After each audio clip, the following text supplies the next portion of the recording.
नमस्कार दोस्तों, मैं विकास आप सभी को अपने YouTube चैनल पे स्वागत करते हैं। दोस्तों, आज का ये जो वीडियो है बिहार कर्मचारी चयन आयोग जिसमें क्या डेवलपमेंट हुआ है रिज़ल्ट को लेकर के उसके बारे में बताएंगे, और जो पिछला दिन आंदोलन हुआ था उसका असर कितना है और किन किन नेताओं ने किन किन लोगों ने हम लोगों के साथ आया। और दूसरा चीज़ है कि हम लोग आगे क्या कर रहे हैं इसके बारे में आपको जानकारी देंगे। और जो 1218 नया कैंडिडेट का जो सिलेक्शन हुआ है कैंडिडेट्स का, इसका भी जो भविष्य है, हम सभी लोग का जो भविष्य अभी लटका पड़ा है, हम ही लोगों की तरह उनका भी क्या भविष्य लटक जाएगा, इसके बारे में भी चर्चा करेंगे। वीडियो हो सकता है कि थोड़ा सा लंबा जाए, तो पूरा देखिएगा। सबसे पहले हम आप लोगों को बता दें कि आज जो है हम लोगों का जो टीम है उसके द्वारा एक लेटर लिखा जा रहा है। लेटर जो एनडीटीवी के पत्रकार हैं रवीश सर, उनको लेटर लिखा जा रहा है। और अगर यहाँ से देखिए, हम लोग जो है जहाँ तक हो सकता है हर तरह से, जैसे हम लोग पहले आंदोलन किए, बहुत सारा आंदोलन हुआ, अभी भी आंदोलन जारी है। इसके बाद अगर यहाँ तक बात नहीं बनता है यहाँ से, तो इसके लिए आगे भी हम लोग जो है बहुत दूर तक जा सकते हैं। जैसे राष्ट्रपति के यहाँ भी जो है लेटर लिखा जा सकता है, या पीएमओ प्रधानमंत्री ऑफिस जो होता है वहाँ भी लेटर लिखा जा सकता है। हर जगह जो भी पॉसिबल हो जो हमारा टीम है वो कर रहा है, जितना लड़कों की क्षमता है, जितना हम लोगों की क्षमता है उसके हिसाब से। जैसे देखिए कि एक लेटर आपको पढ़ करके सुनाते हैं जो एनडीटीवी रवीश सर को लिखा गया है। बहुत ही मज़ेदार लेटर है, आप लोग सुनिए, उसके बाद में जो है कमेंट कीजिएगा नीचे आखिर क्या है। नमस्कार परम आदरणीय Ravish sir, senior journalist NDTV India महाशय, सविनय करवध आपसे निवेदन है कि हमारे इस पत्र को एक बार एक पिता, एक बड़े भाई, एक माँ का प्यारा बेटा, एक बहन के भाई के रूप में पूरा पढ़ने की कृपा करें, जिसकी निगाहें हर पल इस आस में रहती है कि आज ज़रूर कुछ अच्छा होगा। उन्हें कैसे समझाएं कि जिस उम्मीद एवं सपनों को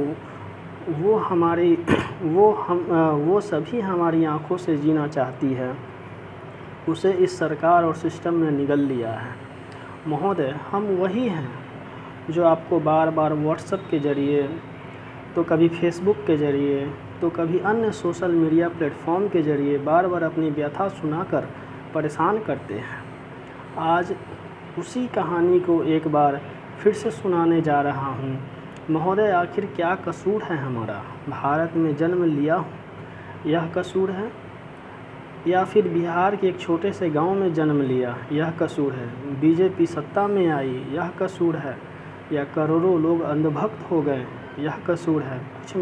कुछ मीडिया संस्थान को छोड़कर बाकी मीडिया संस्थान आज की सरकार की तलवे चाटने लगी, यह कसूर है हमारा?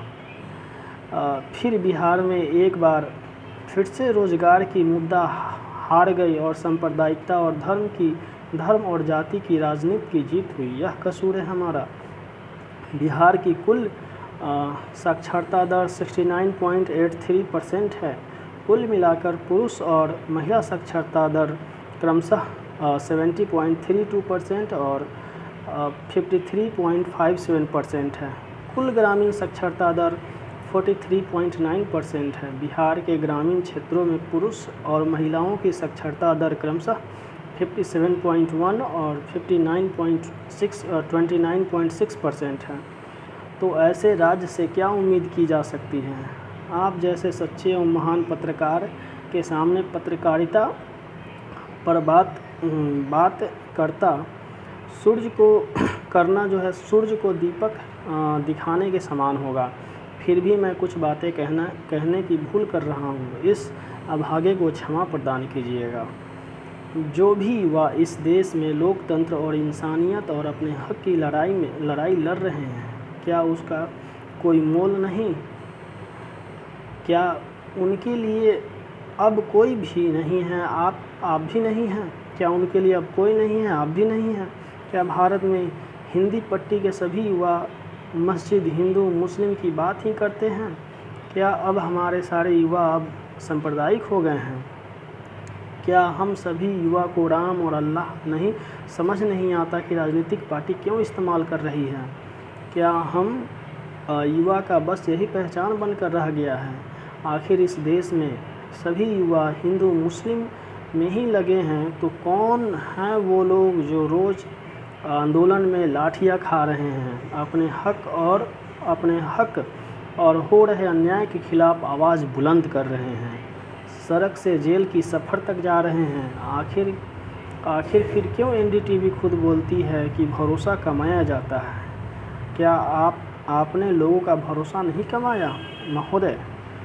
उम्मीद की एक किरण भी काफ़ी होती है जीत के लिए, और वो किरण आप हैं। सर, आपने ही बोला था कि आप 0 टीआरपी पत्रकार हैं, तो कौन है वो लोग, लाखों लोग जो आपको रोज़ सुनते हैं, आपको आदर्श मानते हैं?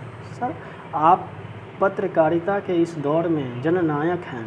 सर, आप ही बोले थे कि रवीश का टाइम कभी ख़त्म नहीं हो सकता। आपकी टीआरपी 100वें माले पे चढ़ जाएगी, तब भी पत्रकारिता में आम आदमी कोई रवीश जैसा ढूंढेगा। बचपन में कभी शक्तिमान देखने के लिए जितने अधीर रहते थे, उससे ज़्यादा आज आप जैसे पत्रकार को देखने और सुनने की बेचैनी रहती है।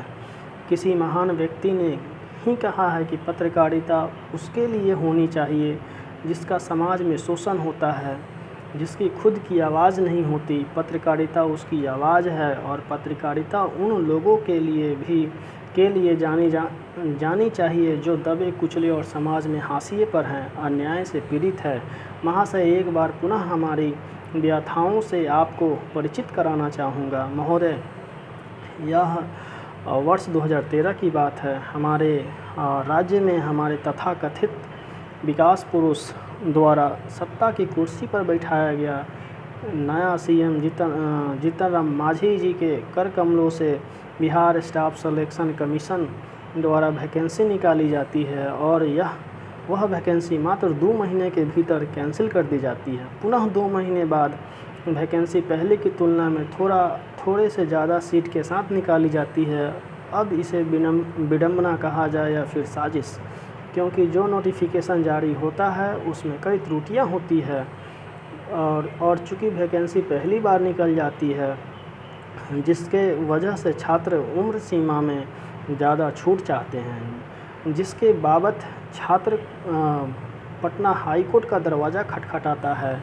2016 में उन छात्रों की जीत होती है और पुनः वेबसाइट का लिंक ओपन किया जाता है, ताकि वह बच्चे जिन्हें उम्र का लाभ न मिल पाया हो वो भी फॉर्म भर सके। मतलब 2.5 साल तक फॉर्म ही ली जाती है, यानी कि 2.5 साल तक फॉर्म भरवाई जाती है। बहुत ही जद्दोजहद के बाद 2017 में इसकी प्रारंभिक परीक्षा लेने की कवायद शुरू की जाती है, परंतु बहुत ही दुर्भाग्य की बात हमारे लिए यह होती है कि आयोग के सचिव और अध्यक्ष दोनों ही प्रारंभिक परीक्षा के प्रश्न पत्र को एग्ज़ाम से पहले ही कुछ छात्रों को बेच देते हैं। प्रश्न पत्र वायरल होने पे अभ्यर्थियों के द्वारा आंदोलन के बाद हमारे तथाकथित विकास पुरुष के द्वारा परीक्षा को रद्द कर दिया जाता है। परीक्षा पत्र लीक होने के संबंध में एक एसआईटी का गठन उन लोगों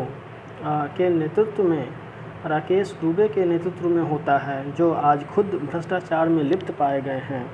बहुत ही विचित्र बात है यह कि तत्कालीन अध्यक्ष कई बार मुख्यमंत्री नीतीश कुमार एवं कई अन्य पर भी उस प्रश्न पत्र लीक मामले को लेकर कई बार एफआईआर करवाने की कोशिश कर चुके हैं, लेकिन हमारे देश की न्याय प्रणाली भी इतनी महान हो चली है कि उनका एफआईआर दर्ज नहीं किया जाता है। 2018 के दिसंबर में पुनः एक बार फिर से प्रारंभिक परीक्षा 6 पालियों में संपन्न कराई जाती है, और आयोग मात्र 5 से 6 लाख कॉपी चेक करने में 1 साल 3 महीने का समय लेती है, और अभ्यर्थियों के कड़ा विरोध के बाद रिजल्ट तैयार कर 14 फरवरी 2020 को प्रकाशित करती है, जिसमें 63,000 प्लस बच्चों का प्रारंभिक परीक्षा में सफल घोषित किया जाता है। इसके बाद मेंस परीक्षा का आयोजन के नाम पे आयोग 9 महीने का वक्त लेती है और पुनः छात्रों के जोरदार प्रदर्शन के बाद 25 दिसंबर 2020 को मुख्य परीक्षा ली जाती है। वापस छात्रों के विरोध प्रदर्शन के बाद 25 फरवरी 2021 को 52,784 बच्चों का मुख्य परीक्षा में मिनिमम क्वालिफाइंग मार्क्स के आधार पर सफल घोषित किया जाता है। इस बीच आयोग कई बार समाचार पत्रों में यह बोलती है कि जून 2021 तक वैकेंसी पूरा करवा ली जाएगी, लेकिन पुनः छात्रों के प्रदर्शन के बाद ही टाइपिंग और फिजिकल की परीक्षाएं जुलाई एवं अगस्त माह में संपन्न कराई जाती है।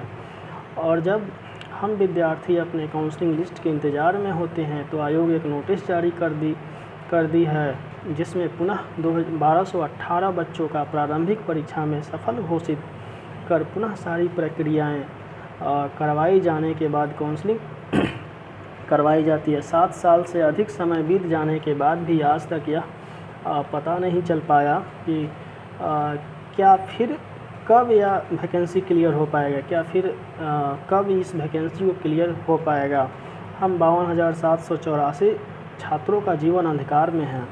आयोग या फिर सरकार इस मुद्दे पर कभी कुछ बोलना नहीं चाहती और जब हम छात्रों द्वारा आंदोलन किया जाता है तो आयोग हमें धमकी भरी नोटिफिकेशन जारी करता है और जिला प्रशासन द्वारा नियुक्ति सिटी मजिस्ट्रेट एस खान खुलेआम धमकी देते हैं कि अगर आंदोलन करते हैं तो हमारा कैरेक्टर ख़राब कर दिया जाएगा। नौकरी के नाम पे बस कोर्ट का चक्कर काटना पड़ेगा और उन पे हमारे ऊपर FIR भी दर्ज होगी, जो हमें गिरफ्तार कर जेल में डाल दिया जाएगा। महोदय, हमारे साथ सिर्फ अन्याय नहीं बल्कि हमारे मौलिक अधिकारों का हनन किया जा रहा है और हमारे पास इतने पैसे नहीं हैं कि हम सुप्रीम कोर्ट, हाई कोर्ट का दरवाज़ा खटखटाएं।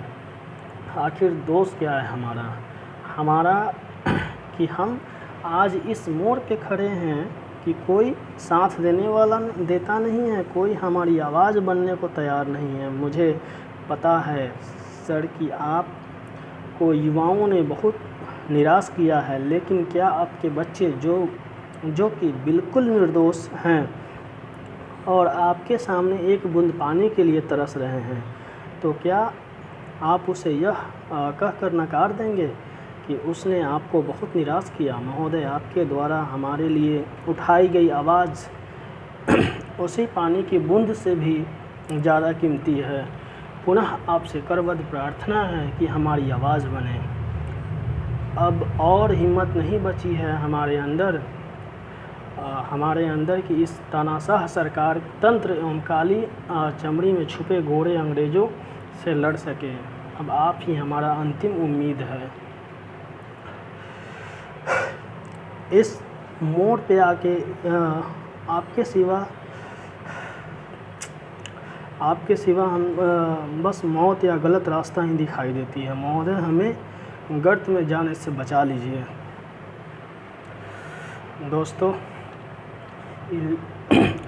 लेटर जो है ऐसा मार्मिक लिखा गया है कि पढ़ने में जो है आंखों से आंसू आ गए और आवाज़ भी लटपटा गया है। सॉरी। तो दोस्तों, ये जो लेटर लिखा गया है रवीश कुमार सर को लिखा गया है, वो भी बिहार के ही मिट्टी से हैं, बिहार से ही हैं। तो उम्मीद करते हैं कि कुछ न कुछ जो है न्यूज़ या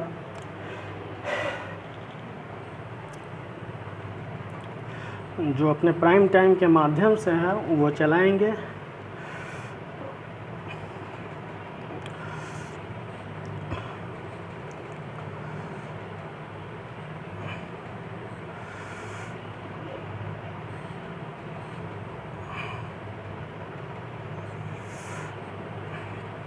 देखिए दोस्तों, अभी जो है जैसे आयोग जो है सभी को जो 1218 लड़के हैं वो उनको स्पीड पोस्ट के ज़रिए ये लेटर उनके घर जा रहा है, उनको फॉर्म भरने के लिए। ठीक है, उनको प्रोत्साहित किया जा रहा है कि फॉर्म भरे। चलिए अच्छा बात है, जो भी जेन्युइन कैंडिडेट हैं उनका अगर रिज़ल्ट आया है और अच्छा है तो चलिए अच्छा है, लेकिन जो 16 में फॉर्म भरे हैं और 93 94 डेट ऑफ बर्थ है, खैर उनको तो फॉर्म भरने से कोई फ़ायदा ही नहीं है, एट लास्ट उनको बाहर कर दिया जाएगा। तो यही सब बात है दोस्तों, उनको भी वो भी इस चीज़ को समझ रहे होंगे। अगला है चिराग पासवान के द्वारा भी लिखा गया है, हमारे मुख्यमंत्री को चिट्ठी लिखा गया है। इस पत्र के माध्यम से आपका ध्यान बिहार कर्मचारी चयन आयोग के अभ्यर्थियों द्वारा की जा रही है मांग की ओर आकृष्ट करना चाहूँगा। वर्तमान में अभ्यर्थियों के बीएसएससी के माध्यम से वर्ष 2014 में निकाली गई भर्ती सभी रिक्त पदों को भरे जाने की मांग को लेकर धरना प्रदर्शन किया जा रहा है। अभ्यर्थियों का कहना है कि लगभग 7 वर्ष का समय बीत जाने के उपरांत अभी तक बीएसएससी द्वारा उक्त पदों को नहीं भरा गया है। अतः आपसे आग्रह है कि बीएसएससी द्वारा उक्त पदों पर जल्द से जल्द नियुक्ति कराई जाने की कृपा करें। यह चिराग पासवान के द्वारा लिखा गया है। फिर ये बिहार एसएससी कर्मचारी चयन आयोग का ये नोटिस जो आज के पेपर में छपा हुआ था, वो पेपर में ये छपा हुआ था कि जल्द से जल्द सभी लोग जो है इस फॉर्म को फिल करें। बिहार के युवाओं के भविष्य के राज के साथ खिलवाड़ कर रही राज्य सरकार, ज्ञान रंजन ये कांग्रेस के प्रदेश प्रवक्ता हैं, उन्होंने कहा कि बिहार के युवाओं के लिए बहुत बड़ी दुर्भाग्य की बात है। नौकरी की बहाली के प्रक्रिया में 7 साल लग जाते हैं और वह भी पूरी नहीं होती है। ऐसा क्या बात है जो कर्मचारी चयन, ये कांग्रेस के प्रवक्ता है जो बोले हैं। तो दोस्तों हम आपसे यही कहना चाहेंगे कि देखिए आगे जो है क्या होता है, किस तरह से जो है देखिए दूसरा चीज़ है कि जो 1218 नए कैंडिडेट का भविष्य है, ये भी जो है भविष्य जो है इन लोगों का भी भविष्य चौपट करने के लिए जो है ये सब जो है फॉर्म भरवाया जा रहा है। फॉर्म भर के भी चौपट हो सकता है। कैसे चौपट हो सकता है? देखिए फॉर्म अगर आपको पता हो जाता है कि हाँ मेरा रिज़ल्ट आया हुआ है और इसमें तैयारी कर रहे हैं, अगर आप कोई लड़का अभी से अगर रेलवे का तैयारी कर रहा होगा और उसका भी आ गया इसमें रिज़ल्ट, तो कहीं ना कहीं तो रेलवे से उसका ध्यान भटक जाएगा, हट जाएगा। तो और वहाँ लास्ट में क्या होगा, मिनिमम क्वालिफाई पे रिज़ल्ट दे देगा, पता चलेगा कि हाँ मेरा हो गया, ढोल पिटना स्टार्ट हो जाएगा, लास्ट में पता चलेगा कि जा बाहर हो गए 2016 वाले कैंडिडेट। तो उनके साथ भी जो है धोखा हो रहा है, उन लोगों के भविष्य के साथ भी खेला हो रहा है। ये 7 साल 8 साल से जो हो रहा है, एक तरह से कहिए कि मानवाधिकार का उल्लंघन हो रहा है। इसमें जो है अगर ऐसा होता है तो लास्ट में लड़का लोग मानवाधिकार आयोग का भी दरवाज़ा खटखटाएगा बहुत ही ज़ोर शोर से। तो देखते रहिए, देखिए आगे क्या होता है दोस्तों। उम्मीद करते हैं कि आप लोग भी अच्छे होंगे। कमेंट ज़रूर कीजिएगा कैसे जो है चल रहा है अभी जीवन। ठीक है दोस्तों, लेटर पढ़ते पढ़ते जो अंदर का जो